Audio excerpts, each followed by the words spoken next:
We were away for a bit, but now we're back. Welcome to the latest episode of Strata Signals. This week, some mixed signals in the electronics industry, and we're not talking about RFICs. TSMC originally projected that its 2026 capital spending budget was going to be between $52 billion and $56 billion. The company just announced that it might raise that to as much as $64 billion. The new budget projection is due to increased demand for AI chips, mostly from NVIDIA and AMD. Those are generally positive signs for the overall market. But then, two companies in China, Alibaba and Moonshot, announced that they had developed AI models that rival the best performing models from Anthropic and OpenAI at a lower cost. And they're making these models open. Okay, so there's open and there's open, and we'll have to see how that shakes out. But either way, these new AIs have the potential to disrupt the market, which could be bad depending on your point of view. In our last episode, we talked about the end of Moore's Law.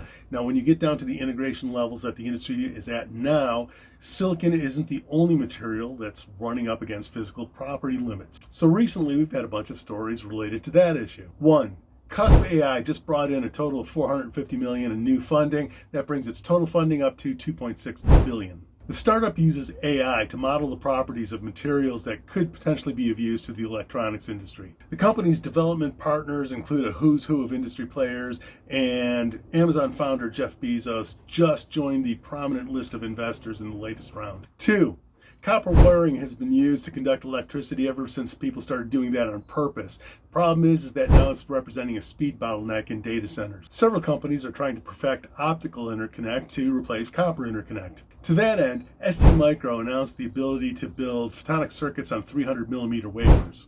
That's a step that will eventually improve the economics for optical interconnect. And three, photonics are still a little bit exotic. The industry prefers to tweak what it has. So what if it could replace copper with another metal? Researchers have discovered a new material called theta-phase tantalum nitride that has 3 times the thermal conductivity of copper, and that would be the highest thermal conductivity ever measured in a metal. Still in the lab, but keep your eyes peeled. That was some of the biggest news last week. If you are looking for a deeper dive on any of those subjects, visit the Strata website where we will have links to the articles with more details. Questions, comments, bring them on, we can handle it. We'll have a new episode of Strata Signals next week. Mixed signals, RFICs, digital, analog. It's a joke, son. I keep pitching them and you keep missing them. You're a little too low to the ground. They're going right over your head.